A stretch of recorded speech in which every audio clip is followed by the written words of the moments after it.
Hello friends, સ્વાગત છે તમારું મારા કિચનમાં। આજે આપણે સરસ મજાની ફરાળી કટલેટ્સ બનાવશું। ક્વિક અને ટેસ્ટી એવી આ રેસીપી બને છે।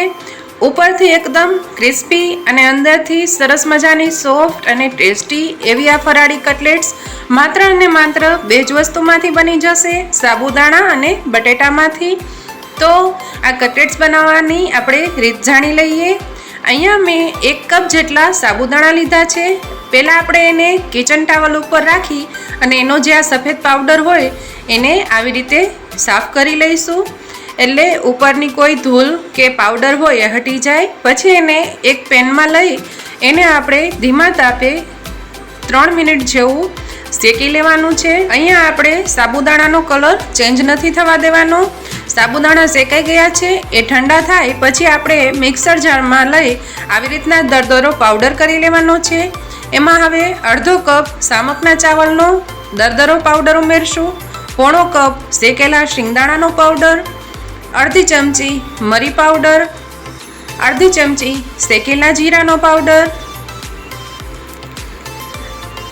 1 ચમચીથી ઓછું મીઠું ઉમેરી દઈશું, સાથે 1 મોટી ચમચી છીણેલું આદું, 2 થી 3 ચમચી ઝીણી સમારેલી કોથમીર અને 1 ચમચી લીલા મરચાંની પેસ્ટ ઉમેરી દઈશું,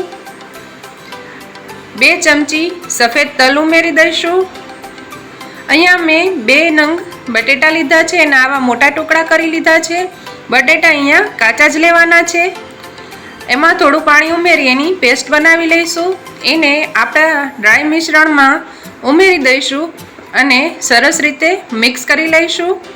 તો છે ને એકદમ ક્વિક અને ફટાફટ બની જાય એવી રેસીપી।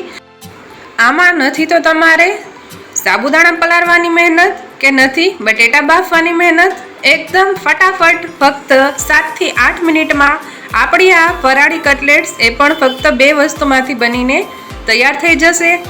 એકવાર આ કટલેટ્સ બનાવો અને 8 થી 10 દિવસ માટે એન્જોય કરો। હવે આપણે આ મિશ્રણને આવી રીતે સરસ મિક્સ કરી લઈશું। જો મિશ્રણ ઢીલું લાગે તો એમાં હજી તમારે થોડો સાબુદાણાનો પાવડર ઉમેરી દેવાનો અને ડ્રાય લાગે તો 1 થી 2 ચમચી પાણી ઉમેરી અને આવી રીતનું પરફેક્ટ મિશ્રણ બનાવી લેવાનું છે। હવે આપણે લીંબુની સાઇઝની એક બોલ લઈ લઈશું, એને ઓવલ શેપ આપી દઈશું અને પછી હથેળીની મદદથી પ્લેટમાં રાખી આવી રીતે પ્રેસ કરશું। આપણે એને ફ્લેટ કટલેટ્સનો શેપ આપી રહ્યા છીએ। અહીંયા તમે તમારી ઈચ્છા અનુસાર રાઉન્ડ, સ્ક્વેર કે કોઈ પણ શેપ આપી શકો છો। અહીંયા હું ઓવલ શેપમાં પાણીના ડ્રોપ હોય એવો શેપ આપી રહી છું। અહીંયા એક કટલેટ્સ આપણી બનીને રેડી થઈ ગઈ છે। આવી રીતે આપણે બધી કટલેટ્સ બનાવી લઈશું। તો દેખાવમાં એકદમ સરસ એવી આપણી આ કટલેટ્સ બની ગઈ છે। આવી રીતે હજી આપણી બધી કટલેટ્સ તૈયાર કરી લઈશું। તો અહીંયા હજી હું એક કટલેટ્સ બનાવીને તમને બતાવી રહી છું। પહેલાં આવી રીતે લીંબુના સાઇઝની એક બોલ લઈ એને હળવા હાથે પ્રેસ કરતા જઈ અને ઓવલ શેપ આપવાનો છે। આપણે દીવાની વાટ હોય એ ટાઈપનો શેપ આપી દઈશું। પછી પ્લેટમાં રાખી અને હથેળીની મદદથી થોડું થોડું પ્રેશર આપતા જાય અને પ્રેસ કરીશું અને એની કિનારીઓને સરસ સેટ કરી લઈશું। તો ફટાફટ અને એકદમ સરળ રીતે આપણી આ કટલેટ્સ બની જાય છે। તો અહીંયા આવી રીતે બધી કટલેટ્સ હું બનાવીને રેડી કરી લઈશ। દેખાવમાં જ એકદમ સરસ લાગે છે આપણી આ કટલેટ્સ। તો હવે આપણે આવી રીતે બધી કટલેટ્સ બનાવી લઈશું। અહીંયા મેં બધી કટલેટ્સ બનાવી લીધી છે। એને આપણે 5 થી 7 મિનિટ માટે એમ જ રેસ્ટ માટે રહેવા દેવાની છે, જેથી જે એક્સ્ટ્રા પાણીનો ભાગ હોય એ બધો સાબુદાણાનો પાવડર એબ્સોર્બ કરી લે। અહીંયા 5 થી 7 મિનિટ જેવું થઈ ગયું છે। આપણી આ કટલેટ્સ તૈયાર થઈ ગઈ છે। હવે અહીંયા મેં તેલ ગરમ થવા મૂકી દીધું હતું।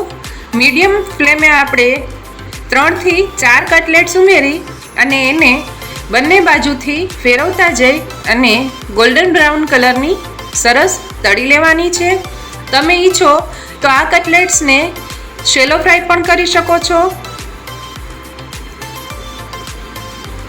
આપણે આ કટલેટ્સને થોડોક રેસ્ટ આપેલો એના કારણે અને સરસ મજાનું બાઇન્ડિંગ આવી ગયું છે.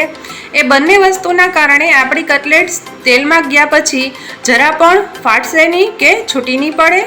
તો અહીંયા 3 થી 4 મિનિટમાં આપણી આ કટલેટ્સ સરસ તળાઈને રેડી થઈ ગઈ છે. આવી જ રીતે બીજા બેચ ઉમેરી એને પણ હું ફ્રાય કરી લઈશ. તો આપણી કટલેટ્સ બનીને તૈયાર થઈ ગઈ છે. તો દેખાવમાં જ આટલી સરસ યમી અને ટેસ્ટી લાગે છે. એને આપણે ફરાળી ચટણી સાથે સર્વ કરીશું. ફરાળી ચટણીની રેસિપી મેં મારા આગળના વિડીયોમાં આપેલી છે. તો અહીંયા આપણી કટલેટ્સ બનીને તૈયાર થઈ ગઈ છે. જો તમને મારી આ રેસિપી પસંદ આવી હોય તો ઘરે જરૂરથી ટ્રાય કરજો. તમારા ફ્રેન્ડ્સ અને ફેમિલી સાથે વધુમાં વધુ શેર કરજો. મારી આ ચેનલને લાઈક, શેર અને સબસ્ક્રાઈબ કરવાનું ભૂલતા નહીં.